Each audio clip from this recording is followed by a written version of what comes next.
Излезе сеяч да сее семе, и когато сееше, някои семена паднаха на добра земя и като изникнаха, дадоха плод стократен.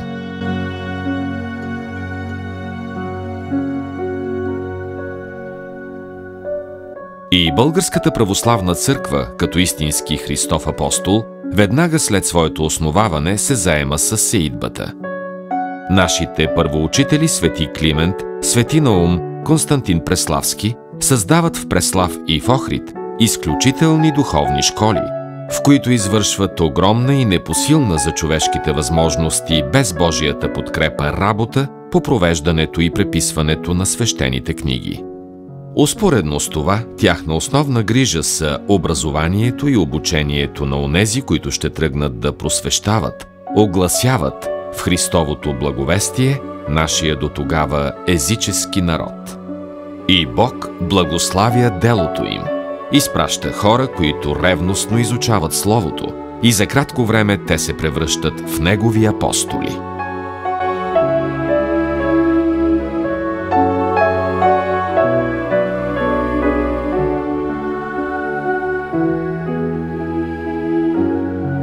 По-късно, в 14 век, светият Исихаст Евтимий, патриархът на България, и неговите ученици Григорий Цамблак и Киприян влагат всичките си сили, за да предадат мъдростта, любовта и знанията си и да развият Търновската книжовна школа, оставила едни от най-високите образци на българска словесност.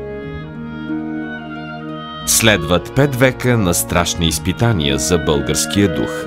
Църквата и държавата ни са заличени. Жива обаче е вярата. Тя не угасва, защото векове преди това на Христовата нива са се трудили усърдни работници, които са я засели и отгледали с голяма грижа. В средата на 19 век, още преди да извоюваме църковната си свобода, възрожденската ни интелигенция осъзнава ясно нуждата от създаване на българско духовно училище и просветеното ни духовенство започва усилена работа по осъществяването на тази идея. Само няколко години след обявяването на самостоятелна българска църква, на 11 май 1874 година е открита тържествено Петропавловската семинария в Лясковец.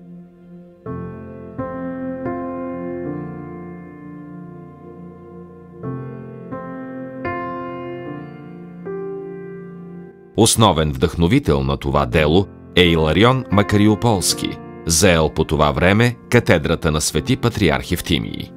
Заедно с него са Варненско-Преславски Симеон и Доростоло-Червенски Григорий. Почти по същото време започва градежът на още едно училище за духовна просвета в Самоков. Така се сбъдва мечтата на митрополит Авксентий Велешки, неговия същински основател. В своето завещание народният пастир призовава българите: трудете се в съгласие и дружно за придобиване на религиозните правдини. С самоотвържение очистете всички плевели на Христовата нива. И определя сумата от 100 000 гроша за създаване на богословско училище в Самоков, с вярата, че и други негови съотечественици ще последват смирения му пример. Щедрият дарител не доживява да види училището, но митрополит Доситей Самоковски, екзархийският протосингел архимандрит Йосиф и просветеният и високообразован учител Димитър Благоев влагат всичките си сили за осъществяването на това свято дело. Неотлъчно до тях е цялото братство на Рилския манастир, което единодушно решава да подкрепи начинанието и поема обещанието да подкрепя духовното училище с 15 000 гроша всяка година, а отделно от това дава същата сума, за да се построи сградата му.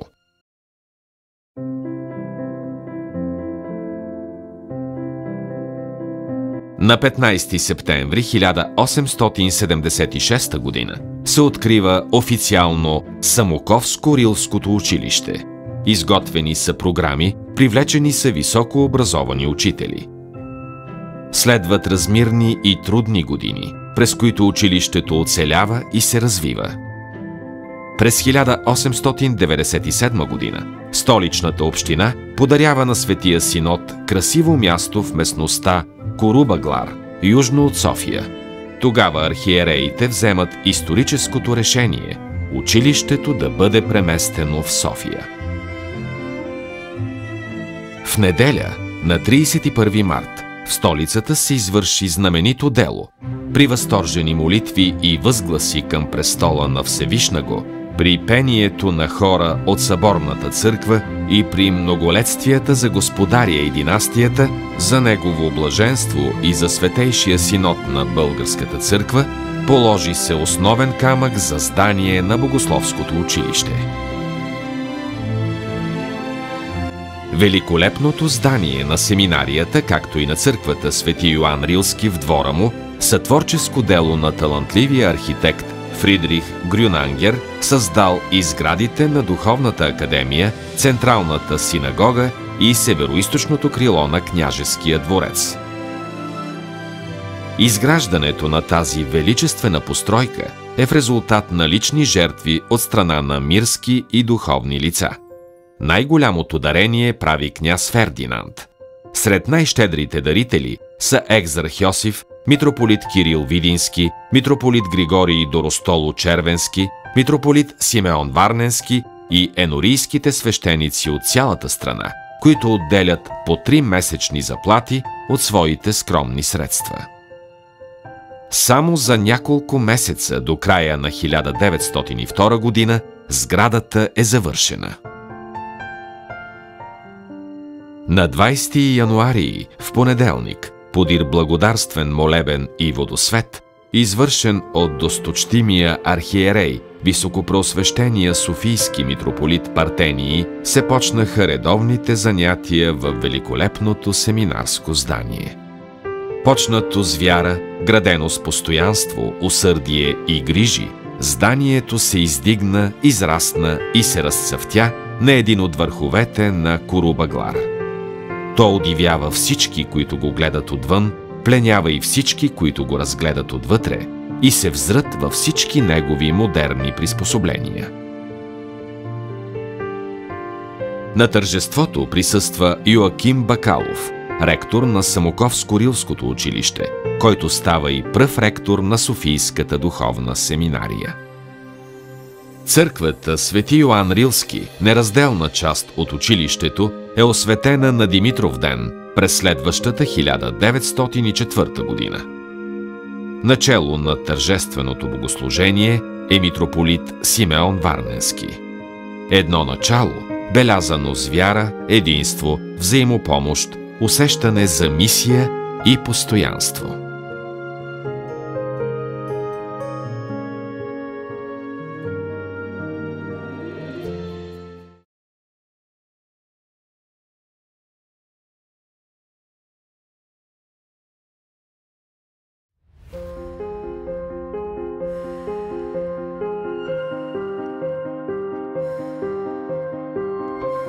Следват години на съзидание. Стопаните на сградата полагат непрестанни грижи и старание за благоустрояването й.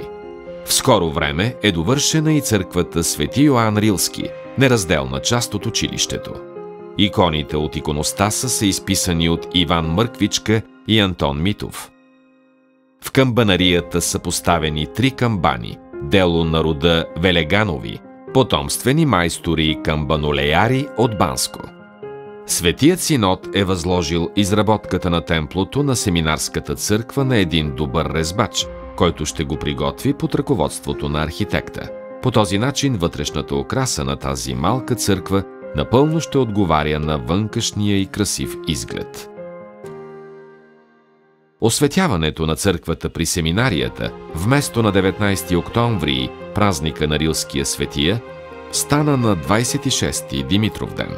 Светият Синод, който е готов, както се вика, душата си да даде за семинарията, направи всичко възможно да се отпразнува този ден по-прилично.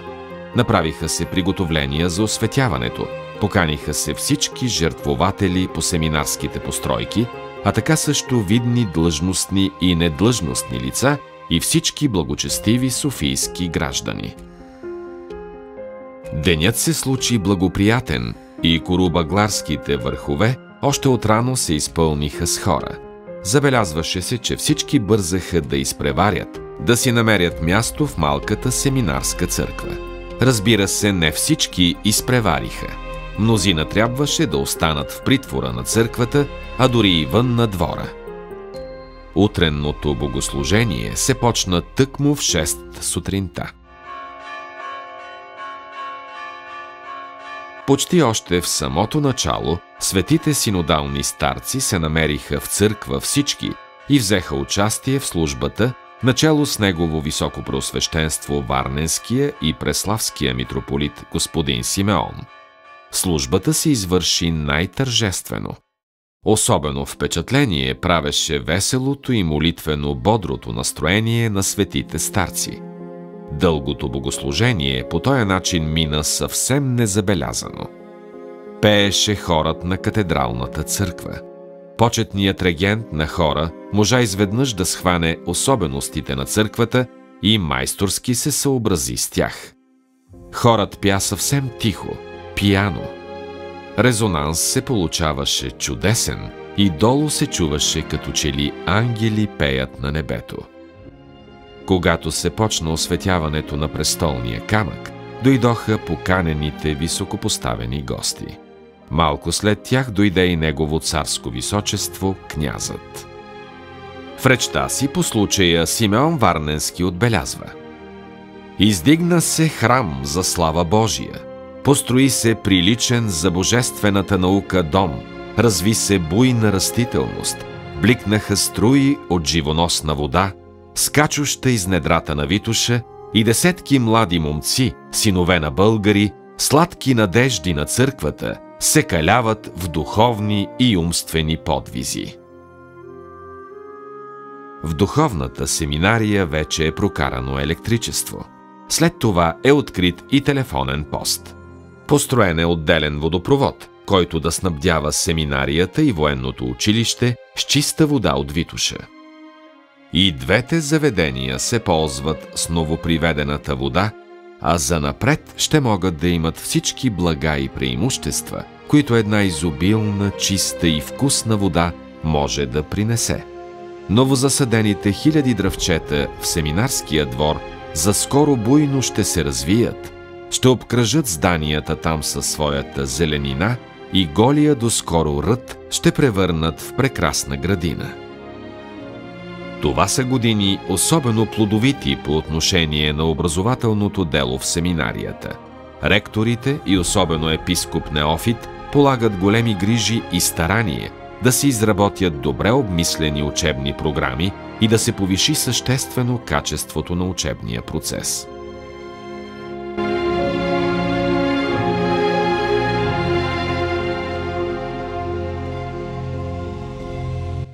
Библиотечният фонд се обогатява с много нови книги и списания.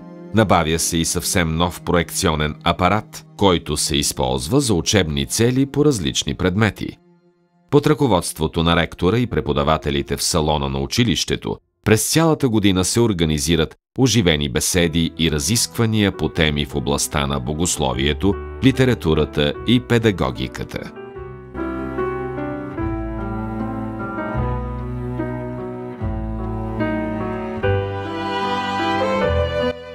При забавите, които си устройвали, учениците приготвяли откъслеци от изящната литература за четене, стихотворения за декламиране, песни за хорово пеене и музикални парчета за струнния оркестър.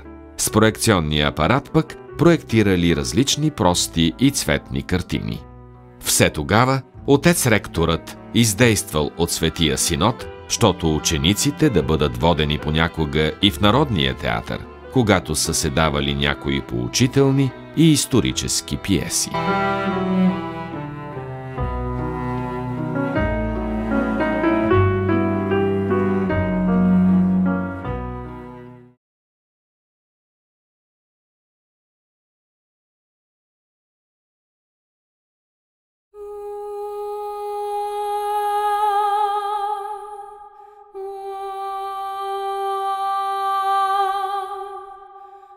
Годините започват да се нижат. Минават 9. Училището се утвърждава, а учениците му се увеличават. Но идват тежки и съдбоносни времена за нашия народ. Избухва Балканската война. Възпитаници на учебното заведение заминават на бойното поле като войници или доброволци. Мнозина загиват, жертвайки своя млад живот с беззаветна обич към родината.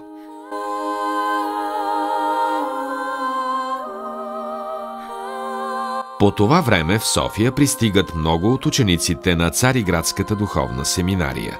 Те бягат от войната и са в тежко здравословно състояние. Оцелелите от фронта също се връщат уморени и изтощени, за да продължат образованието си. И Софийската духовна семинария, тяхната алма матер, ги приютява и полага грижи за тях.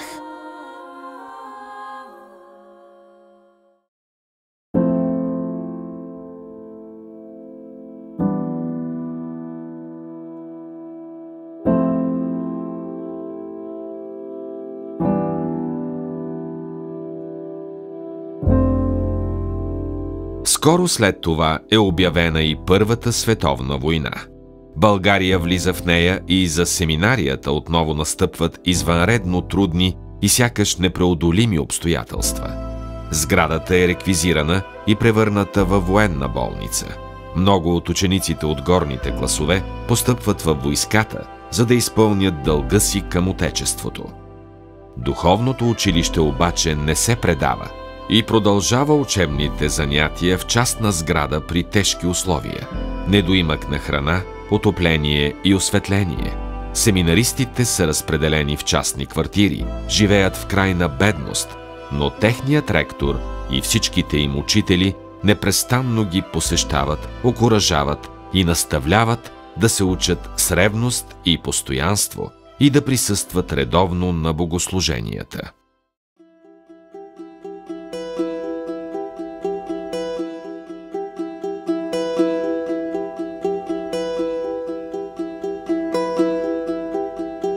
След войните пансионът се възстановява, а броят на учениците нараства значително. Животът в училището едва се е нормализирал и внезапно следва поредно, тежко и съдбовно изпитание. През 1920 година красивите семинарски сгради са завладени и насилнически затворени от тогавашното правителство на земеделската партия, възглавявано от Александър Стамболийски, което настанява в тях новосъздадения агрономически факултет на Софийския университет. Светият синод реагира мигновено и с достойнство. Във вълнуващо протестно писмо той заявява: «Зданието на Софийската духовна семинария и църквата Свети Иван Рилски са собственост на Българската православна църква. Светият синод ги построи като откъсна от залъка на свещениците. Родолюбиви българи и архипастири завещаха и дадоха лептата си за тия сгради. Заявяваме пред вас, че този закон, който отнема достоянието на църквата, е една несправедливост, високо викаща към небето. Ние сме съкрушени от скръб, но не сме отчаяни. Нашият повик към Бога ще бъде по-силен от сега. Ние протестираме. Заедно с това най-почтително ви заявяваме, господин министре, че ние никога, абсолютно никога няма да се откажем от духовната семинария, която е най-скъпото достояние на църквата ни. Може ли майката да се откаже от своята мила рожба? Българският православен народ и Господ Бог на мира и правдата ще отсъдят между вас и нас».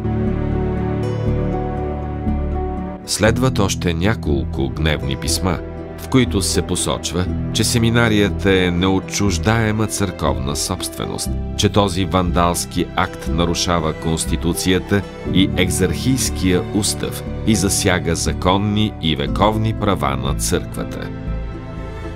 Отговорът на министъра е повече от арогантен. В мотивите за решението да премести семинарията в Рилския манастир, той изразява загриженост за всекидневното пакостно влияние на софийския живот върху семинаристите. Въпреки съпротивата на църквата и на цялата парламентарна опозиция без изключение, правителството запечатва семинарското здание. Следват нови протестни писма, но сградата е разделена на две. Възпитаниците на семинарията са стеснени до крайна невероятност, а през май 1923 година са изхвърлени от собствения си дом. Вратите са заключени.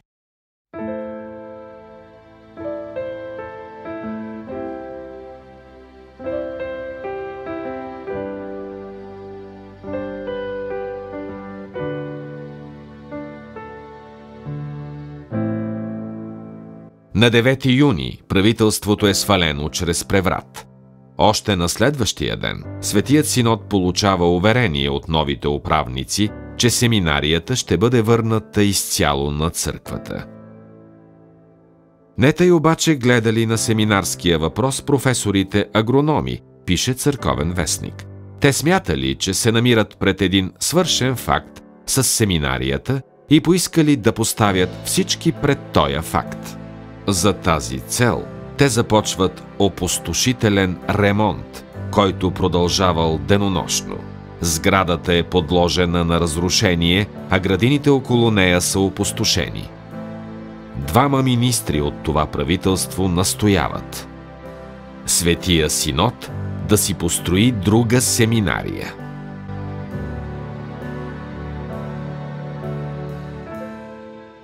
Учебните години минават, а духовното училище е в невъзможност да приеме и настани всички достойни свои кандидати и е принудено да връща децата, които искат да се учат на вяра, наука и родолюбие. Минават 8 години. Най-сетне и последните помещения на училището са освободени и оставени в развалини. Въпреки преживяното разорение, чрез самоотверженото и предано служение на ректори и учители, семинарията отново започва да се развива и разраства. Увеличава се броят на класовете и на учениците в тях. Приключва дълъг период на войни, несправедливости и обществени катаклизми, а в края му с нови сили се пробужда надеждата за възраждане, чиято светлина побеждава изпитанията през годините.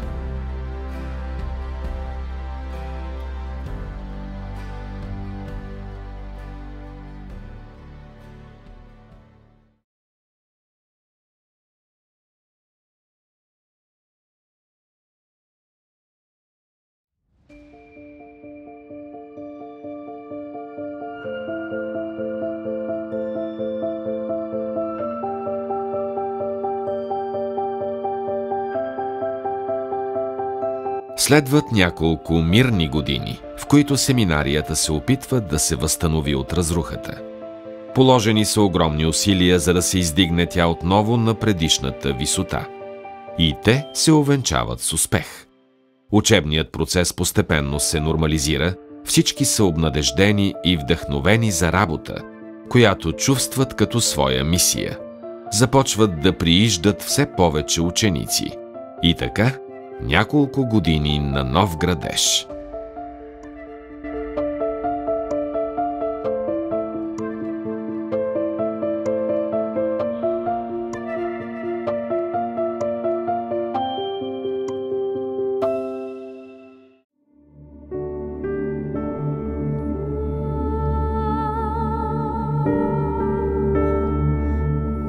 Избухва Втората световна война.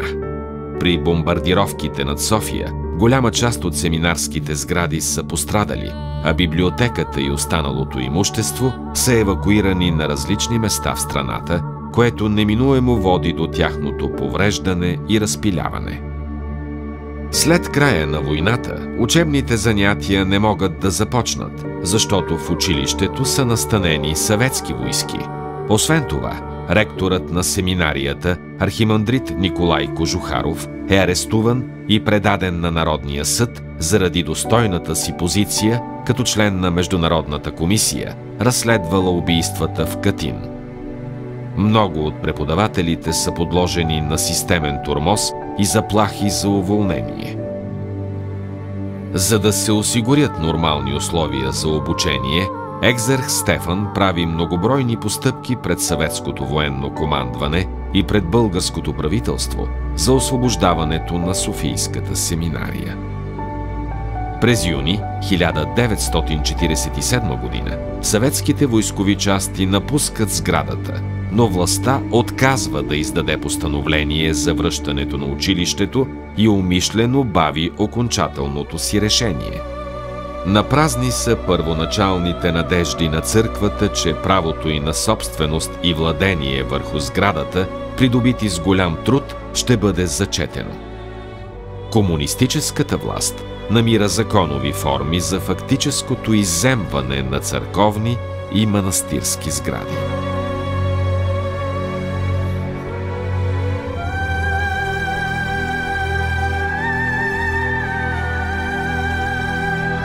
Политиката на властта не се ограничава само с репресии срещу неудобните духовници.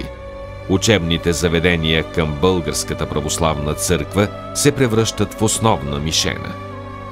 С приемането на нов закон за вероизповеданията, държавата започва драстично да се намесва във вътрешния живот на църквата. Опитва се да регулира образователния процес в семинариите. Атаката цели да ограничи не само броя, но и качеството на бъдещите православни свещенослужители, важно условие за изолиране на църквата от обществото. Изместването на семинарията извън София е много важно за осъществяването на тази политика.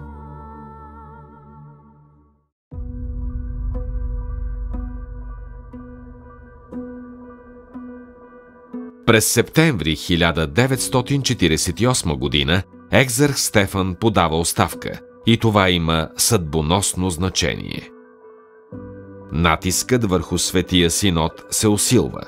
Държавата ограничава броя на семинаристите, лишава ги от правото да завършват висше образование, различно от богословско. Намесва се в учебните програми на духовните училища, подклажда вътрешно напрежение, бунтове и брожения. През юни 1950 година Богословският факултет е отделен от Софийския университет. След това двете семинарии се сливат в една. Учениците се намаляват наполовина.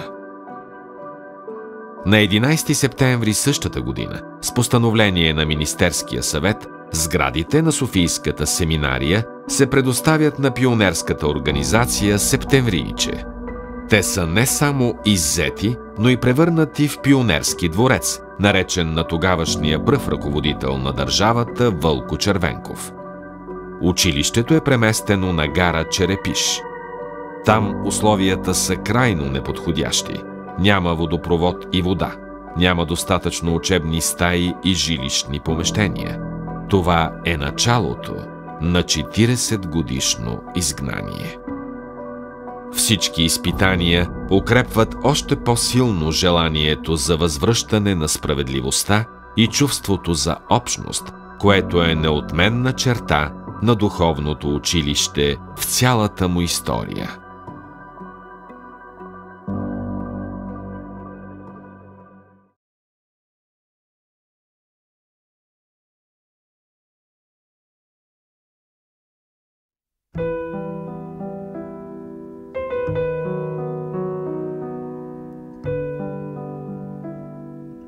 Точно 40 години продължава пребиваването на семинарията в Старопланинската пустиня. Атеистичната власт впряга всичките си сили да изтреби църквата. Решението за кражбата на семинарските сгради и за прогонването на семинарията е внезапно и необратимо. За заточението й е избрано едно чудно красиво, но изолирано място, закътано сред величествените скали на Искърското дефиле. Черепиш по това време е малко селище, което се състои от гара, манастир, върница и пастирския богословски институт, наследник на свещеническото училище. Когато Софийската семинария пристига тук, Устройването на училището, пансиона и организирането на учебната работа са изключително трудни. Въпреки тежките условия, ректорът и учителите успяват да пренесат и да поддържат традициите на духовното ни училище. Те стоят непоклатимо във вярата с твърдата убеденост, че Христовата църква спасява света. Тези хора тогава са наричани утайка на обществото, безвъзвратно изгубени, пропаднали, лишени от възможности за развитие. Мнозина от тях не се съгласяват на сътрудничество с комунистическата власт и стават мъченици, а други са запокитени в дън земя от новото общество, което започва да се изгражда върху атеизма. Учителите, които последват семинарията в Черепиш, са високообразовани, забележителни хора. Някои от тях са завършили и специализирали в европейски университети и по политически причини са преследвани от комунистическата власт. Ерудирани педагози, те превръщат семинарията в добро място за придобиване на образование и работят всеотдайно със съзнанието, че техните ученици трябва да бъдат по-добре подготвени от своите връстници от другите училища.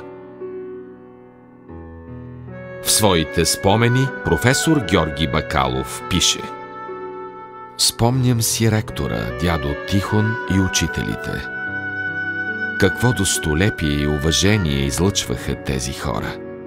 По това време Софийската семинария притежаваше едни от най-ерудираните преподаватели. Някои от тях с европейски докторати и университетски звания. Да бъдеш семинарист в онези години бе до някъде рисковано, но пък и много престижно. Навсякъде се налагаше атеистичното възпитание. Отричаше се всяко нещо, което имаше национален привкус или бе наследено от традицията. В същото време в семинарията се ползваха най-добрите учебници от буржоазна България. Вместо пролетарските обращения другарко и другарю се използваха старите благовъзпитани господине и госпожо. Това бе друг свят. Духовното израстване в душите и сърцата на учениците се случва през книгите, които четат, през красивия български език и високата богословска ерудиция на техните преподаватели. Ще споменем само някои от тях: Ганчо Велев, архимандрит Атанасий Бончев, Тодор Ценков, Киприян Шкутов, Апостол Михайлов, Камен Динков, Авраам Вачев.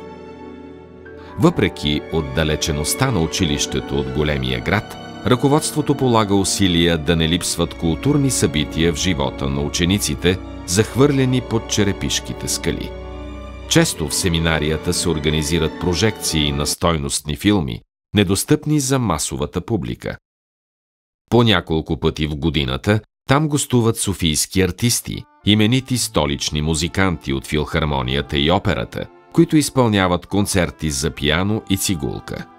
Гостуват още и прочути рецитатори и илюзионисти, а техните представления са съпътствани от вокални концерти на семинарския хор. За изграждането и усъвършенстването на двете певчески формации на този хор е положено голямо старание от ректорите и музикоучителите. Заради високото музикално ниво на своите изпълнения, той получава покани за концерти в София и страната, включително и в зала България. Всички ученици на семинарията в онези години произхождат от църковни и вярващи семейства, често пострадали от режима, преследвани и интернирани. През цялото време на обучението си там, те са заплашвани от властта и притискани да се откажат от своето училище. Мнозина не издържат, но пътят назад също е тежък, свързан е с компромиси, намеса на служби, шантаж, изкушения. Устояването в това страшно време е трудно, почти непосилно за млади хора.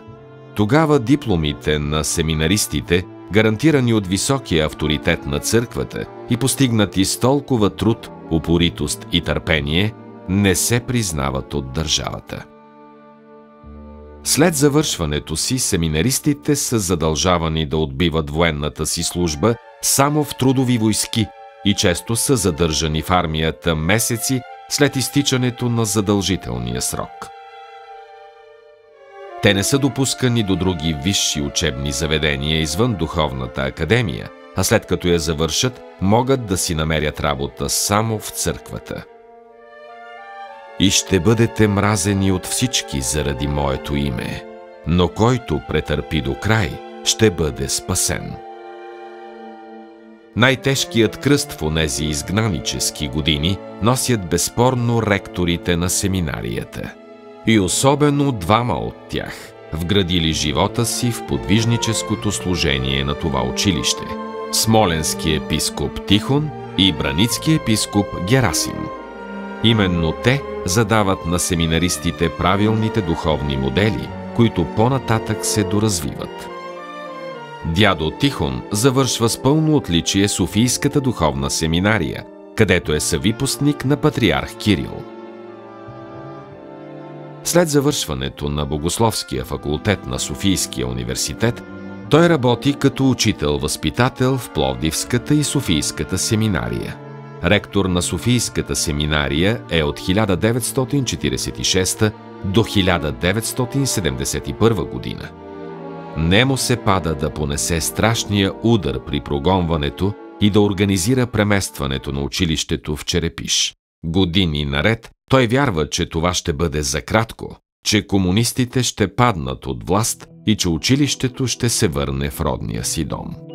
В спомените на своите питомци, дядо Тихон е човек с голяма ерудиция и благ характер, но и много строг. За своя най-главна задача той приема съхраняването, пренасянето и предаването на православния дух на училището. Тържествено се честват всички празници и годишнини.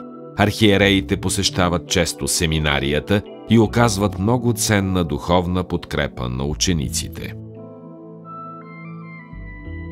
По решение на Светия Синод, през 1958 година е открит паралелен курс за средно специално образование на хора, отбили военната си служба. Там се записват мъже, които осъзнато желаят да получат богословска подготовка и да станат свещеници.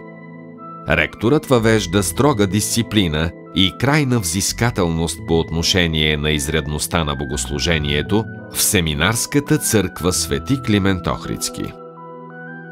Според волята, изразена в завещанието му, той е погребан в Черепишкия манастир, там, където се е трудил най-много и най-всеотдайно в земното си поприще. Браницки епископ Герасим, вторият ректор в Черепиш, също завършва с отличие Софийската духовна семинария, учи заедно с патриарх Максим и е духовно чедо на патриарх Кирил. Служението му в семинарията продължава повече от 40 години, в които той е библиотекар, възпитател, преподавател и ректор. Преосвещеният Герасим е мек и благороден човек, който създава благоприятен духовен климат сред учениците и учителите. Той отстоява и опазва постигнатото от своя предшественик и отдава всичките си сили и любов на своите духовни чеда. Милост велика Бог ми даде, като ме постави учител в духовното ни училище в продължение на 40 години. Скъп дар от Бога ми е всеки мой ученик, а най-вече духовните ми синове. Чисто сърдечно често им казвам: няма по-скъпо нещо от духовното чедо. За мен духовните чеда, родени и съгрявани с отеческа обич в името Христово, като Божий дар, са скъпо съкровище. При него постоянно е сърцето ми, от събуждане сутрин до заспиване вечер, защото казано е: дето е съкровището ви, там ще бъде и сърцето ви. Тези двама ректори, съвсем различни като характер и подход, промислително поставени от Бога начело на семинарията в различни етапи от нейното съществуване, са хората, които поемат отговорността и правят от пустинята духовен оазис. Те ревностно пазят семинарския живот и се грижат посветено за храма, който е основният център на възпитателната работа за изграждането на богослужебни навици и усет за съборна молитва. Благоустройват семинарския комплекс, полагат грижи да съхранят и каталогизират библиотеката, която по своето книжно богатство тогава се нарежда на 5-то място в страната, след двете народни библиотеки в София и Пловдив, академичната и университетската. Всичките им усилия са посветени на опазването и пренасянето на паметта. В това се състои тяхната велика заслуга пред родната ни църква. Те възпитават просветено свещенство с широк светоглед и богата култура. След оттеглянето на епископ Герасим през 1986 година, на Софийската духовна семинария е нанесен най-тежкият удар. Тя е превърната в двугодишен свещенически курс след средно образование. Следват единствените 2 години в историята на семинарията, когато не се приемат ученици. За ректор е назначен архимандрит Йоан Стойков.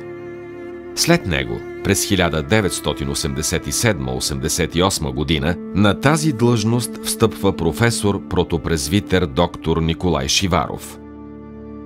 Плевенският митрополит Игнатий става ректор на семинарията през юли 1988 година.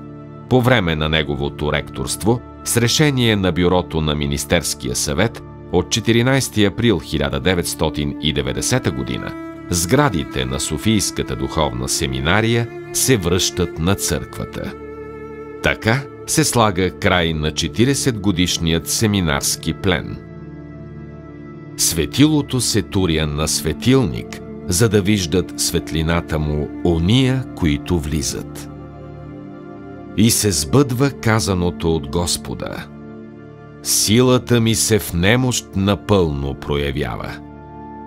Хулени и отхвърляни от света, всички тогавашни възпитаници на духовното ни училище дълбоко в себе си са горди с познанията и възпитанието, които са получили в своята алма матер. В тези години на изгнание се изграждат много поколения достойни свещеници. И до днес завършилите в Черепиш са пример за богословска образованост и предано служение на църквата.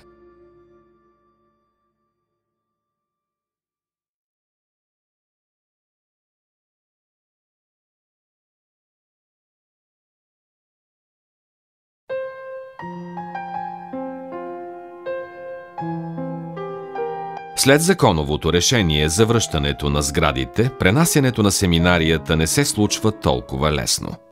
Макар да е ясно, че с този акт се поправя една несправедливост, все пак има кръгове от обществото, които оспорват ожесточено решението и се противопоставят на изпълнението му.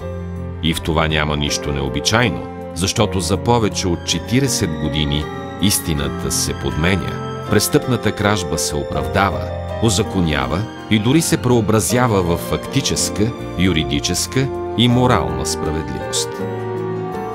В отговор на тези твърдения, тогавашният левкийски епископ Неофит, днес патриарх български, възкликва: необходимо ли е да съществуват спорове, кому да принадлежат сградите на духовната семинария в София, ползвани днес за дворец на пионерите, когато толкова е ясна и неопровержима истината? Ръководството на двореца на пионерите умишлено бави освобождаването на сградите. Администрацията ги напуска след месеци на съпротива. Пренасянето на цялата семинария се осъществява през лятото на 1990 година. По свидетелства на участници в тези събития, сградите, в които влизат законните собственици, са били напълно изтърбушени от предишните. Постепенно биват ремонтирани, а животът в семинарията се възобновява и успокоява.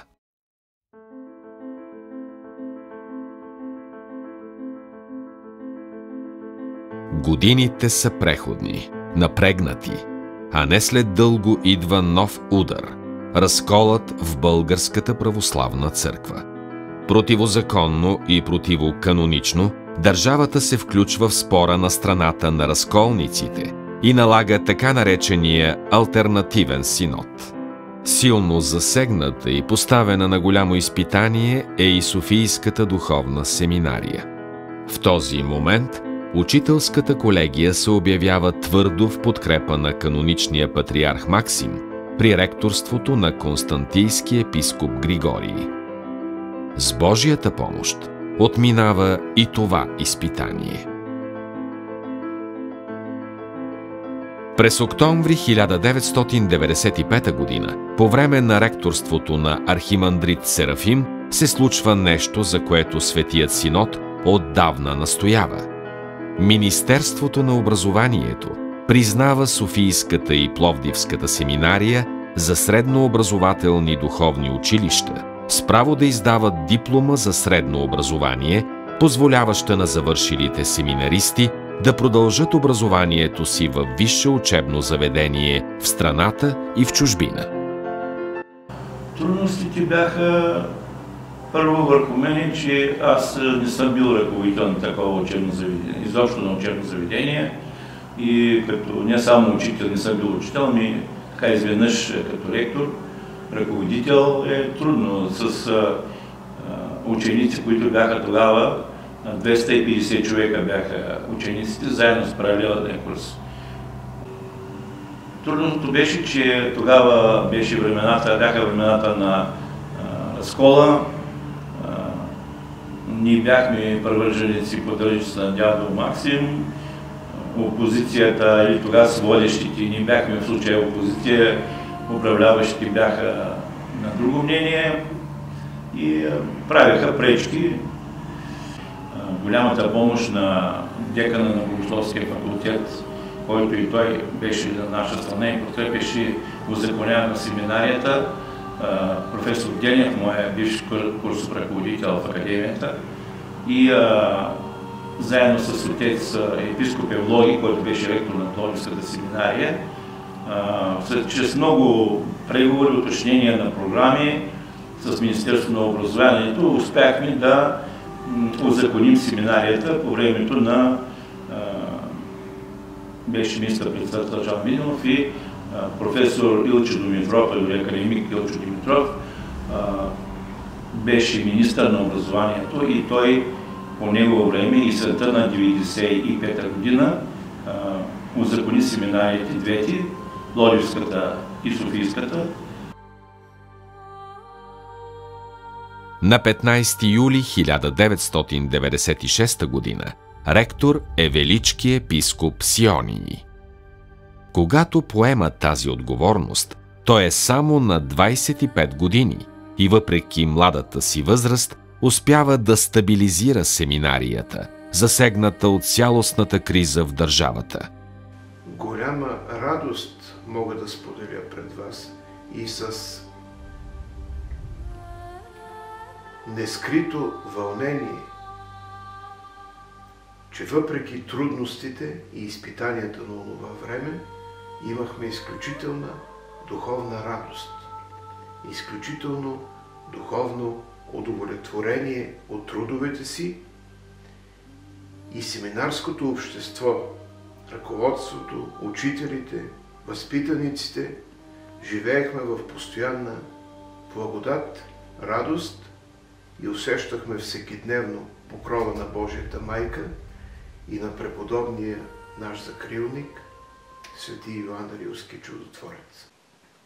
Семинарското средно образование е нещо уникално и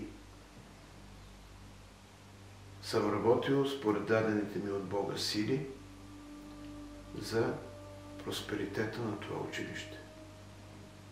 За мен то не е обикновено служение, не е обикновено училище, не е обикновено място или сграда, не е нещо свързано с останалия свят, а е частица от духовното наследие на преподобния и богоносен наш отец Йоан Рилски чудотворец.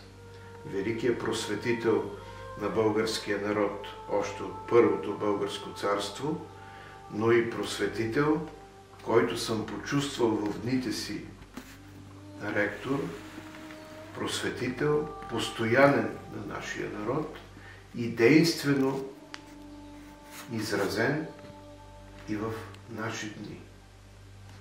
Епископ Сионий остава на този пост до 22 юни 2009 година. Неговото ректорство е третото по продължителност в историята на училището. През тези години се подобряват битовите условия, качеството на учебната работа и образователното ниво на учениците се повишават. Семинарията се отваря за външния свят, започва работа по множество програми и инициативи, свързани с вероучението, с посещения на храмове и други. Тогава е изградена и красивата фиала пред централния вход на семинарията. През периода 2009-2011 година своя принос за развитието на духовната семинария дават ректорите протоиерей Захарий Дечев и архимандрит Сергий. През 2011 година управлението се поема от господин Димитър Костадинов. Годините на неговото ректорство са спокоен и устойчив период за училището. Аз наследих добро, така да се каже, наследство, защото след дядо Сионий се смениха двама ректора.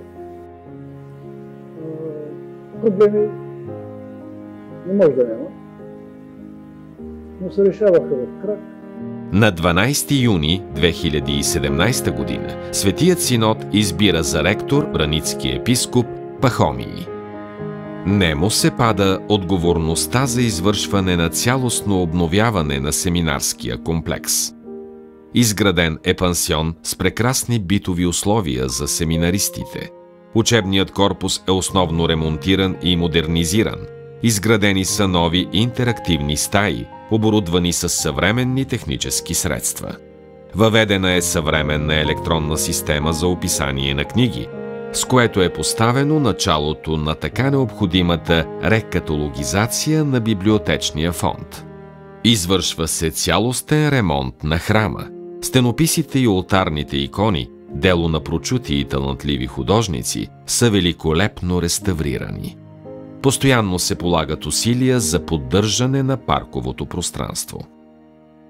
Духовните училища, които са две в България християнски, това е Софийската духовна семинария и Пловдивската духовна семинария, те остават като едни островчета, на които тези семейства, които искат да обогатят, да доразвият и да съхранят своите деца, прибягват, и тези дечица, които са осъзнали, че искат да придобият това, да достигнат до този пристан на Христовото утешение, прибягват към тези духовни училища.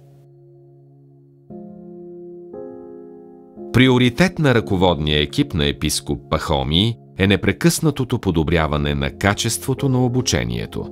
Затова и подборът на учителската колегия е изключително прецизен. Преподавателите в училището са високо ерудирани личности, отлични специалисти в своите области, всеотдайни в учителската си посветеност с грижа и любов към децата. Разбира се, най-голямото богатство на семинарията са нейните ученици, а приобщаването им към културния живот на столицата и страната е много важна част от възпитателната работа. През цялата година се организират посещения на музеи, библиотеки, културни и научни събития, екскурзии с учебни и изследователски цели. Хорът на Софийската семинария, ръководен от архимандрит Мелетий, е организатор и участник в множество концерти в България и чужбина. Всяко лято ръководството организира двуседмична морска ваканция за учениците при прекрасни условия и напълно безплатно за тях. Много малко в България са институциите с толкова дълга история на съзиждане. Училището ни е създадено с евангелска любов и грижа от църквата под покрова на великия рилски светец и неговата света обител. През годините то възпитава хиляди свещенослужители, сеячи на духовно познание, крепители на българския дух, опора и упование на нашия народ. По думите на митрополит Климент, Васил Друмев, основател на първото ни духовно училище, Петропавловската семинария, има православие у нас, има български народ.